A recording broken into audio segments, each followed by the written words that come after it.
Meu povo sofrer, meu povo chorar. Não consigo entender a agonia do povo só com a morte passar.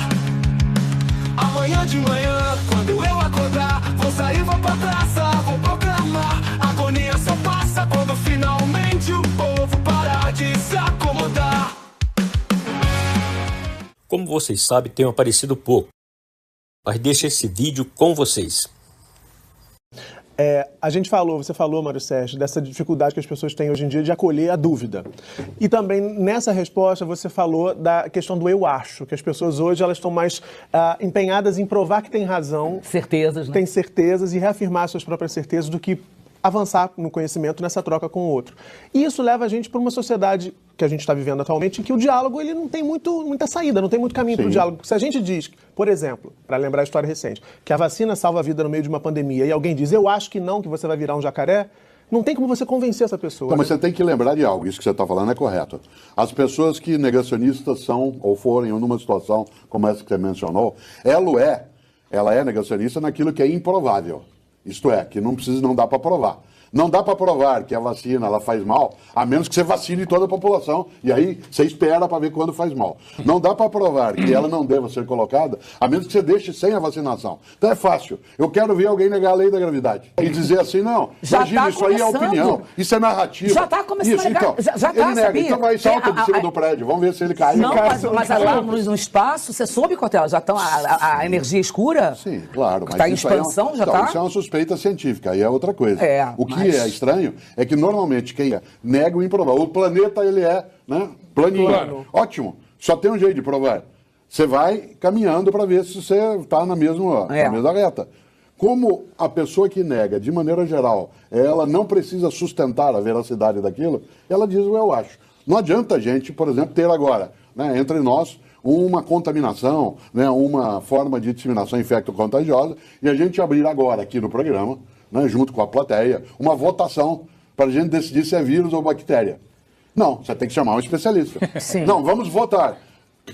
Bom, o que você acha, vírus ou bactéria? Vamos perguntar para quem estuda isso. Claro. Por isso, os gregos trabalhavam muito há 2.500 anos com um princípio de convivência que era a isonomia.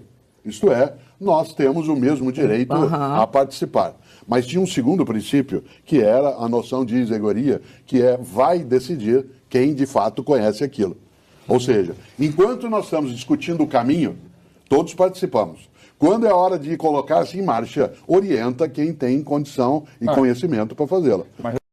Muito importante que as pessoas não se deixem enganar por fake news. Olá, meu amigo, minha amiga. Estamos começando mais um Portal do José neste início de semana, que antes de mais nada, eu desejo que seja ótima para você e certamente será.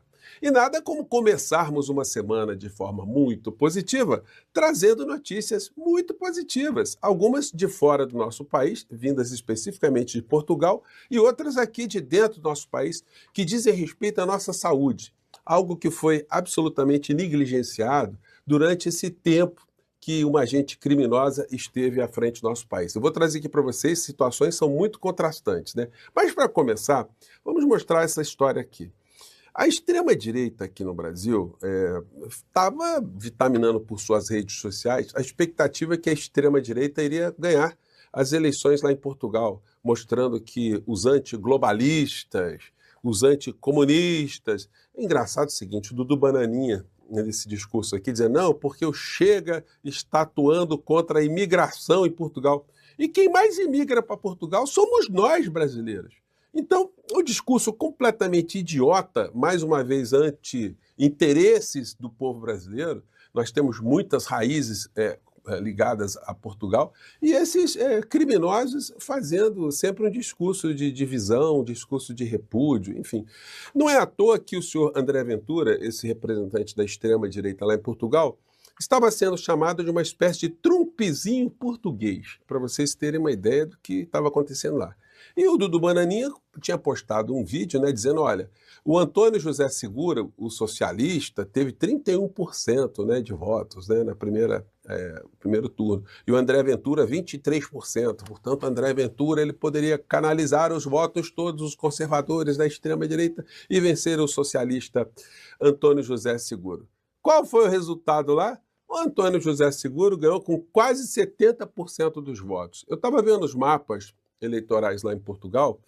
Na cidade de Coimbra, o Antônio José Seguro teve 80% dos votos. Uma cidade universitária, cidade belíssima, cidade com muitos jovens, muitos imigrantes também, muitas pessoas que estudam lá na Universidade de Coimbra. Foi uma sapatada gigantesca, né? O que mostra que eles tiveram também estratégia muito competente de enfrentar a extrema-direita nas redes sociais, que, como em todas as partes do mundo, estão muito ativas e estão com os algoritmos funcionando a todo vapor, né? Então, parabéns aos nossos irmãos portugueses, Antônio José Seguro. O presidente Lula já mandou um abraço para ele. Parabéns, Antônio José Seguro, presidente eleito de Portugal, pela vitória expressiva nas urnas neste domingo. Numa eleição que se desenvolveu de forma pacífica e representa a vitória da democracia num momento tão importante para a Europa e o mundo, e consolida a posição de Portugal de apoio ao acordo Mercosul-União Europeia, porque o cidadão extremista do Chega, ele acha que isso é globalismo, né? O multilateralismo interessa a forças ocultas, aquela maluquice toda. O Brasil seguirá trabalhando em parceria com o presidente eleito e o primeiro-ministro Luiz Montenegro pelo fortalecimento das relações bilaterais históricas entre nossos países em defesa do multilateralismo e do desenvolvimento sustentável. Então, certamente, daqui a pouquinho o Lula estará lá em Portugal também para dar um abraço lá no presidente eleito, né? E vejam só, o opositor do Antônio José Seguro tinha dito que se ele ganhasse as eleições, o Lula não poria os pés em Portugal, porque seria preso. Dá para vocês terem uma ideia o que é que estava acontecendo em Portugal? Pois bem, levou uma sapatada, né? Agora, engraçado é o seguinte, se ele vier ao Brasil, ele não será preso, né? Esse Antônio José Seguro, né? Enfim, será que vai ter coragem de aparecer aqui? Bom, o Lula fez um pronunciamento muito importante lá no aniversário do PT em Salvador. E muitas repercussões estão acontecendo. Eu repercuti aqui com vocês os aspectos que eu achei muito importantes do Lula ter reconhecido que existem falhas na esquerda, existem falhas na comunicação e existem falhas na forma da militância transparecer ou levar para as pessoas, de um modo em geral, algumas coisas que acontecem na nossa realidade. E hoje, como o Lula tocou também na importância de se chegar aos evangélicos, logo veio uma pancada aqui pelo Estadão, né? O colunista de extrema-direita, o senhor Diogo Schelp. O cacuete populista na fala de Lula sobre os evangélicos. Presidente aposta no convencimento via programas sociais, mas ignora a rejeição por valores e identidade. O que ele está dizendo é o seguinte, não adianta levar gás para os pobres, para as pessoas mais necessitadas que são evangélicas, não adianta levar saúde, não adianta fortalecer o SAMU, não adianta melhorar a condição de salários, não adianta nada na vida concreta. O Lula tem que falar para as questões espirituais dessas pessoas. O Lula tem que tocar, né, no íntimo religioso dessas pessoas. Gente, é uma coisa tão estúpida, né? Essa forma de enxergar as coisas. Claro que os valores morais sempre têm que ser levantados também, porque eles estão absolutamente tratados de forma distorcida por essa extrema-direita, que fala tanta mentira, que impõe tanto medo na cabeça dessas pessoas religiosas, que elas, na hora do voto, muitas vezes elas ignoram uma realidade concreta que está acontecendo e votam com medo, votam ainda com medo, contrariando uma realidade concreta. Então, o grande desafio hoje que acontece no nosso país para enfrentar esse problema é dizer a verdade para essas pessoas, dizer que elas estão sendo enganadas. Gente, o que nós vimos, eu tenho visto muitos vídeos aí de pastores progressistas, pastores cristãos mesmo, né? Que são evangélicos com E maiúsculo, eles ficam indignados com essas manifestações de religiosos aqui no Brasil, com bandeiras de Israel.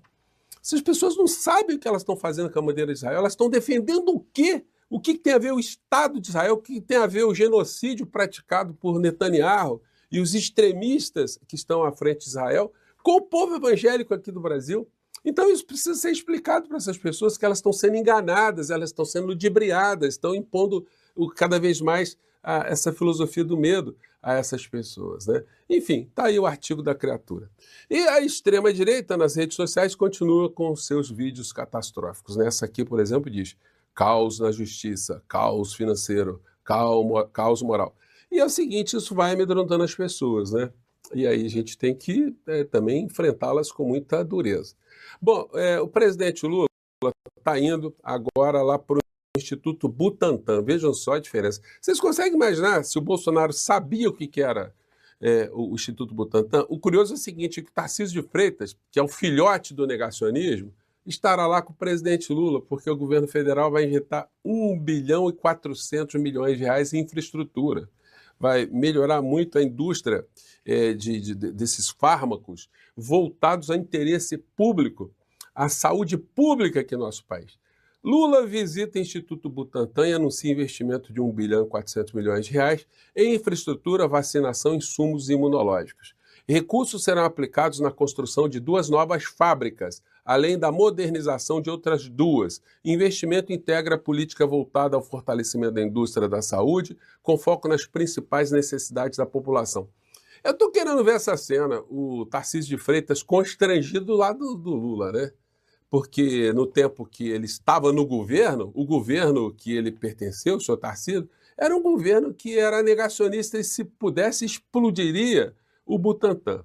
Lula anuncia 1 bilhão e 400 milhões para a expansão do Instituto Butantan. Eu vou trazer mais informações para vocês mais tarde. Mas o que se via, quando se falava em vacina e Butantan, era essa criatura medonhenta que está pagando os pecadinhos, né? A parcela dos pecadinhos, né? Porque o senhor Paulo Gonet, ele precisa se movimentar ainda este ano para mandar ainda mais condenações contra a Sorcrim de Bolsonaro pelos crimes que eles cometeram durante a pandemia aqui no nosso país. A criatura falava com desdém esse tipo de coisa aqui, ó. Se você não se recorda, eu vou colocar um trechinho. Ninguém vai tomar tua vacina na marra não, tá ok? Procura outro. E ninguém, eu que sou o governo, o dinheiro não é meu, do povo, não vai comprar tua vacina também não, ok? Procura outro para pagar a tua vacina aí. Esse era o discurso criminoso desse bandido, gente. Só quem vivenciou esse período da pandemia no Brasil, só quem foi ao hospital, só quem teve um parente nessas circunstâncias, os que escaparam, os que sobreviveram e, infelizmente, os que morreram, os que são parentes de médicos, de enfermeiros, de macários, motoristas de ambulância, de pessoas que morreram porque estavam ajudando a enfrentar essa pandemia e que sabem o que aconteceu aqui no Brasil. E aí, gente, é sempre importante, eu estou escrevendo sobre isso, vamos ver se esse ano eu consigo colocar esses livros aí em circulação, né? Para mostrar a responsabilidade dos grandes veículos de comunicação no acobertamento desses criminosos todos. Porque, gente, olha só, a equação é muito simples. Como é que o Brasil teve essa gente genocida à frente do nosso país e uma parcela da população, quase 40%, ainda vota nessas criaturas? O que acontece com essa população? Ela está maluca? Ela ficou enlouquecida de vez? Ou simplesmente ela não foi informada corretamente do que estava acontecendo aqui no Brasil? São coisas para a gente pensar, né? Mas não parava por aí, não. Ele fazia esse proselitismo e ele abarrotava, esse proselitismo negacionista, ele ajudava a abarrotar as enfermarias, as emergências, os cemitérios, os IMLs, né? Vamos pegar mais um trecho aqui. Isso é uma precipitação, é mais uma maneira de levar terror junto à população, até porque tomar uma vacina ainda que não tem um certo tempo de comprovação científica, fica muito difícil. E quando esse governador fala em vídeo que ele iria obrigar 40 milhões de paulistas a tomar a vacina, ele causa um pânico nesse pessoal. Gente, me desculpe aqui, tá? Esse ser abjeto é tão desgraçado, a figura tão desgraçada, que ele usava esse discurso que se obrigaria a tomar vacina no Brasil. Ninguém seria obrigado, ninguém invadiria a casa de alguém para obrigar a pessoa a tomar vacina. Apenas as pessoas que não quisessem se vacinar, elas sofreriam restrições no exercício de algumas atividades, alguns direitos, o que é uma coisa absolutamente comum para se combater uma pandemia. Mas essa figura desgraçada informava as pessoas de uma tal maneira, introjetando essas pessoas o medo, né? Enfim, mas agora está encarcerado, né? Está guardado na papuda e não vai sair dessa situação nem tão cedo. Tem mais de 27 anos aí para cumprir, né? E aí o seguinte, e aí dentro desse universo dos negacionistas, ainda tem os picaretas mais graúdos. Não sou inimigo, Ciro Nogueira acena Lula Kassab ferta com republicanos e Centrão isola Flávio Bolsonaro. O que acontece? Essa figura também, desse universo cão, dizia coisas como essas aqui, ó, falando sobre o Lula. Vamos pegar aqui um resgatar. Aqui, quando Trump mostrou a realidade que todo mundo assiste, que é a perseguição ao presidente Bolsonaro, aí o Lula diz que é violação da soberania. É muita cara de pau. Como disse o Trump, deixe o Bolsonaro em paz. Então, a criatura elogiando o Trump, torcendo para o Trump invadir aqui o Brasil, né? E dizendo que o Lula era muito cara de pau. Aí coisas assim que ele anda falando, né? Atenuada a nossa divisão, não foi um Lula que veio para unificar o Brasil. O senhor já conversou com o novo Lula? Não. Acho que o presidente Lula, eu tenho um respeito enorme por ele, mas ele sabe da minha... Gente, um respeito enorme, né? Imagina se ele não tivesse respeito algum, né? Então, senhor Ciro Nogueira, sua batata está assando no Piauí. O Piauí deu uma votação muito expressiva para o presidente Lula. E nós esperamos que os 2 senadores eleitos lá pelo povo do Piauí excluam uma pessoa como o senhor, que é um bilionário, né? É um fazedor de negócios. É uma pessoa que esteve à frente do governo Bolsonaro e, portanto, ele só pode mesmo detestar qualquer ideia progressista aqui no nosso país, né? Meus queridos, deixe like, diga no comentário o que acharam do vídeo. Paz pra vocês e tudo de bom. Meu povo sofrer, meu povo chorar. Não consigo entender a agonia do povo só com a morte passar. Amanhã de manhã, quando